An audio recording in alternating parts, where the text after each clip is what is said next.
Giriraj one के हृदय स्थल पर, जहां प्राचीन बरगद के पेड़ रहस्यों को फुसफुसाते थे और जुगनू तैरते अंगारों सा नृत्य करते थे, वहां एक टूटा हुआ पौराणिक मंदिर था। उस मंदिर के अंदर सोने के पिंजरे में एक शक्तिशाली पंखों वाला बाज कैद था। एक दिन वह बाज गुस्से से चिल्लाया, आखिर कब तक? कब तक मैं इस बाज के रूप में जकड़ा रहूंगा? कब तक इस पिंजरे में बंद रहूंगा? तभी एक रहस्यमयी आवाज गूंजी, जब तक तेरा अहंकार चूर चूर नहीं हो जाता, तब तक तू इसी रूप में रहेगी, चाहे तू कितना भी गिड़गिड़ा ले। बाज निराश होकर बैठ गया। उसकी आवाज टूट रही थी। मैं पश्चाताप कर चुका हूं। मैंने अपना राज्य बर्बाद होते देखा। क्या यह पर्याप्त नहीं? वह आवाज फिर गूंजी, लेकिन इस शाप से तभी मुक्त होगा जब कोई तेरी असली पहचान पूछे बिना तेरी 4 इच्छाएं पूरी करे। इतना कहकर वहां सन्नाटा छा गया। बाज निराश होकर टूटे हुए मंदिर के दरवाजे की ओर देखने लगा। सुखपुर गांव में जयदीप नाम की एक गरीब लेकिन बुद्धिमान युवक रहता था। वह अपनी बुद्धि से लोगों की समस्याएं सुलझाता था, लेकिन गांव वाले उसे पागल कहकर चिढ़ाते थे। एक दिन जयदीप के घर में अनाज खत्म हो गया। वह बर्तन धोते हुए बुदबुदाया, लगता है आज भूखे ही सोना पड़ेगा। क्या करूं? चलो गांव के मुखिया राणा साहब के पास चलते हैं। जयदीप मुखिया जी के घर की तरफ निकल पड़ा।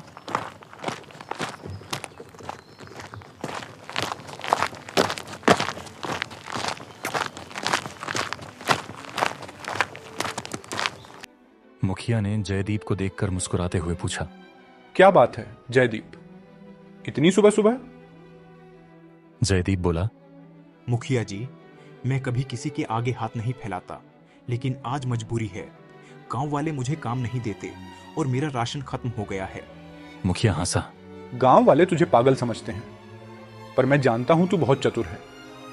तेरी बुद्धि की बातें सुनकर लोग डर जाते हैं, इसलिए तुझे काम नहीं देते। क्या करूं मुखिया जी, मैं तो हमेशा लोगों को अच्छी बातें बताता हूं, पर लोग मेरी बातों का हमेशा गलत मतलब ही क्यों निकालते और मुझे देखते ही मुझसे दूर जाने लगते हैं। अच्छा ये सब छोड़ दो, तुम बताओ, तुम इतनी सुबह मेरे यहाँ, मैं क्या कर सकता हूँ? मुखिया जी, आपका बेटा वीर रोज आपको नदी किनारे के बगीचे में घूमने के लिए कह रहा है, परंतु समय के कमी के कारण आप उसे वहां नहीं ले जा पा रहे हैं और आपका नौकर रामू भी गांव गया हुआ है। अगर आप कहे तो मैं उसे वहां ले जा सकता हूं। इससे उसे बहुत अच्छा लगेगा और आपको भी कोई परेशानी नहीं होगी। बदले में मुझे कुछ अनाज दे दीजिएगा। जयदीप, तुझे यह सारी बातें पता कहां से चलती है? मुखिया जी, आप इस गांव के मुखिया हैं। आपके घर की हर खबर तो गांव वालों को रहता ही है। सच में जयदीप, तुम बहुत होशियार हो। तुम्हारा बुद्धि का कोई जवाब नहीं और तुम गांव की हर खबर रखते हो। मुखिया मुस्कुराया और उसे अनाज और कुछ पैसे दे दिए। अनाज और पैसे लेकर जयदीप खुशी खुशी घर की तरफ लौट गया। इस तरह समय बीतता गया। जयदीप का जीवन खुशी खुशी बीत रहा था। कुछ दिनों बाद जयदीप फिर गरीब हो गई। उसने सारे गांव वालों से मदद मांगने की कोशिश की। भैया जी, आपके घर में कोई काम है तो मैं कर दूंगा, बदले में थोड़ा अनाज दे देना। चल जा यहां से अपनी ज्ञान की पोटली लेकर, तेरे लिए यहां कोई काम नहीं। इस बार कोई उसकी मदद नहीं करना चाहता था। निराश होकर वह गिरिराज जंगल की ओर चल दिया। जंगल काफी घना था और वह बस चलता ही जा रहा था।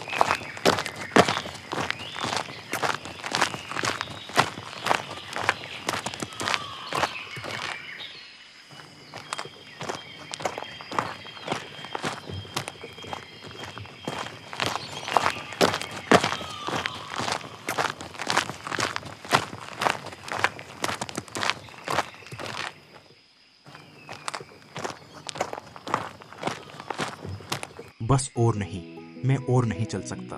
भूख और प्यास से मेरी तो जान निकल रही है। अगर मैं एक कदम और चलूं तो मैं आज यही मर जाऊंगा। यह कहकर वह एक पेड़ डीएच के नीचे बैठ गया और सुस्ताने लगा। भूख और थकान के कारण उसकी आंख लग गई। करीब आधे घंटे बाद उसकी आंख खुली। अरे मैं तो सो गया था, बहुत भूख लगी है। कुछ खाने लिए फल मिल जाते तो अच्छा होता। यह सोचकर वह जंगल में घूमने लगा। तभी उसे वह पुराना मंदिर दिखाई दिया। अरे ये तो वही मंदिर है जिसके बारे में गांव वाले कहते हैं। यह मंदिर शापित है और जो कोई इस मंदिर के अंदर जाता है वो कभी वापस नहीं आता। अंदर जाकर देखता हूँ, शायद कुछ मिल जाए।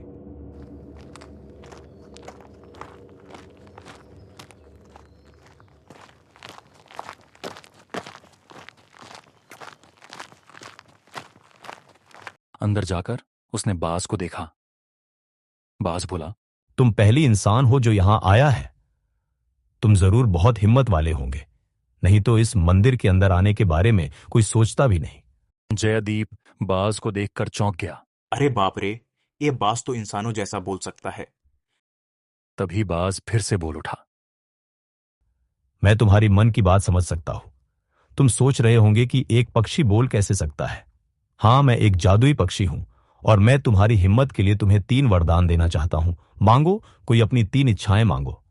सच में आप मेरी 3 इच्छाएं पूरी करोगे? हां, मैं तुम्हारी 3 इच्छाएं पूरी कर सकता हूं। जयदीप ने हिचकिचाते हुए पहली इच्छा मांगी। सभी गांव वाले मुझे पागल पागल कहते हैं और कोई मेरा सम्मान नहीं करता। मैं चाहता हूं सभी गांव वाले मेरा सम्मान करें।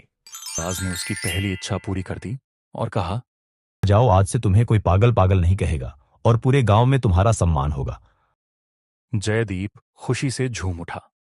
उसको अपने अंदर एक अनोखा शक्ति का अनुभव हो रहा था। अब तुम अपनी दूसरी इच्छा मांग सकते हो। मांगो, क्या चाहिए तुम्हें? मेरी दूसरी इच्छा यह है कि मुझे बहुत सारा धन चाहिए और रहने के लिए एक अच्छा सा घर भी चाहिए। बहुत अच्छे लो, तुम्हारी यह इच्छा भी पूरी हो गई। जाओ, मैं तुम्हें काफी सारा धन और तुम्हारे लिए एक अच्छा सा घर भी देता हूं। जयदीप ने हिचकिचाते हुए कहा, पर मैं कैसे मान लूं कि मेरी सारी इच्छाएं पूरी हो गई हैं? मैंने तो ना ही धन देखा है, ना ही मैंने अपना घर देखा है और ना ही किसी ने मेरा सम्मान किया है। बाज ने मुस्कुराते हुए कहा, जाओ गांव वापस और वहां जाकर देखो। तुम्हें अपना घर भी मिलेगा, धन भी मिलेगा और सम्मान भी मिलेगा। हां, मगर याद रहे, तुम्हें यहां वापस आना होगा। अपनी तीसरी इच्छा के लिए नहीं तो तुम्हारी पहले दोनों इच्छाएं नष्ट हो जाएगी। जयदीप गांव की तरफ निकल पड़ा। वह जल्दी जल्दी जंगल से बाहर निकलने की कोशिश करने लगा। वह बहुत ज्यादा खुश था और काफी उत्सुक भी था। वह देखना चाहता था कि बाज की कही गई बातों में कितनी सच्चाई है। जैसे ही वह गांव पहुंचा तो रास्ते में उसे धनीराम मिला, जो कि उसके गांव का एक सेठ था। उसने जयदीप को देखते ही मुस्कुराते हुए कहा, अरे जयदीप भाई, कैसे हो? सुबह से कहीं दिखाई नहीं दिए। और सुबह की बातों का बुरा मत मानना, वह तो मैं ऐसे ही कह रहा था। हां, अगर तुम्हें कोई काम की जरूरत है तो मुझे कहना, मैं कोई व्यवस्था जरूर कर दूंगा। मैं अच्छा हूं और अगर मुझे कोई काम की जरूरत पड़ेगी तो मैं आपको अवश्य कहूंगा। अच्छा, तो मैं चलता हूं सेठ जी, थोड़ा सा काम है। ठीक है जयदीप, पर सुबह की बात अपने दिल से लगाए मत रखना। यह कहकर सेठ धनीराम वहां से चला गया। जयदीप आश्चर्यचकित होकर वहीं पर खड़ा रह गया। अरे बाप रे, यह सब क्या हो रहा है? सेठ जी मेरे साथ इतना अच्छा से बातें कर रहा है। लगता है बाज की कही गई बातें सच हैं। जयदीप और उत्साह के साथ आगे बढ़ने लगा। जैसे ही वह अपने घर के सामने पहुंचा तो उसकी आंखें फटी की फटी रह गईं। क्या सच में यह मेरा घर है? इतना सुंदर घर, कहीं यह कोई सपना तो नहीं? जयदीप जैसे ही घर के अंदर प्रवेश करता है, वह देखता है काफी सारा धन घर के अंदर पड़ा हुआ है। आज मैं बहुत खुश हूं। आखिरकार मैं अमीर बन गया और अब तो गांव वाले भी मेरा सम्मान करने लगे हैं। मुझे तुरंत ही मंदिर वापस चलना है ताकि मैं मेरी तीसरी इच्छा भी बास से मांग सकूं, नहीं तो मेरी पहली दोनों इच्छाएं नष्ट हो जाएगी। यह कहकर जयदीप मंदिर तेज गति के साथ निकल पड़ा। जयदीप को वापस देखकर बाज की आंखों में एक अलग सा चमक उभर उठा और उसने कहा, अब तुम्हारी तीसरी इच्छा मांगने का समय आ गया है। मांगो, क्या मांगते हो?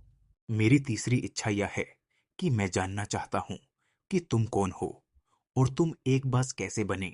मैं अंगद हूं, सूर्यनागर का राजकुमार। आज से करीब 10 साल पहले की बात है।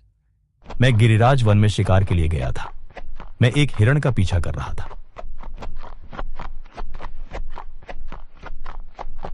और वह हिरण इसी मंदिर के अंदर आ गया। मैंने भी उसका शिकार करने के लिए उसके पीछे पीछे मंदिर के अंदर प्रवेश किया। मैंने मंदिर के अंदर जाकर उस हिरण को ढूंढने लगा।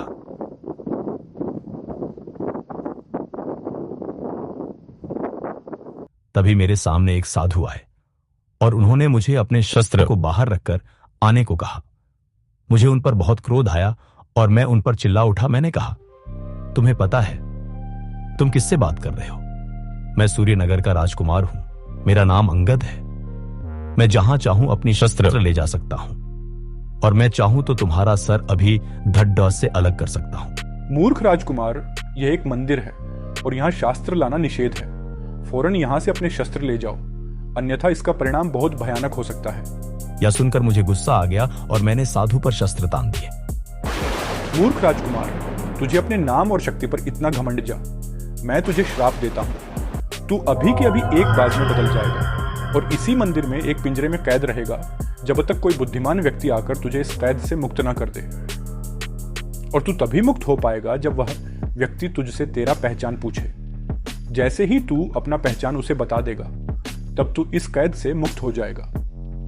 परंतु याद रहे, जब तक वह व्यक्ति तुझसे तेरा परिचय ना पूछे तब तक तू चाहकर भी अपना परिचय नहीं दे पाएगा। कहानी पूरी होते ही बाज का शरीर एक सुंदर और ताकतवर राजकुमार में बदल गया। राजकुमार ने जयदीप का धन्यवाद किया और उसे अपने राज्य ले गया, जहां जाकर राजकुमार ने अपने बहन से उसका विवाह करा दिया और उसे भेंट में एक सुंदर सा राज्य दे दिया। इस तरह जयदीप की बुद्धि ने न सिर्फ एक शापित राजकुमार को मुक्त किया, बल्कि एक संपूर्ण राज्य को सुखी बना दिया। कहानी का सार: अहंकार का अंत और बुद्धि की जीत हमेशा होती है।